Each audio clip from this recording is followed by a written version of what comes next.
මාමේ මාමේ සානක දරුවනේ මම බැලුවා මේ කවුද කියලා.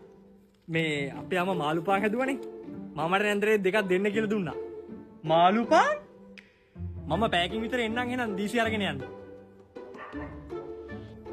පැයකට පස්සේ අරු ආයෙම ආවලු. මාමේ මාමේ දීසි අරගෙන යන්න කියලා. මේන් අපේ ගෙදරින් ඔයාලට මේ මොනවද මේ?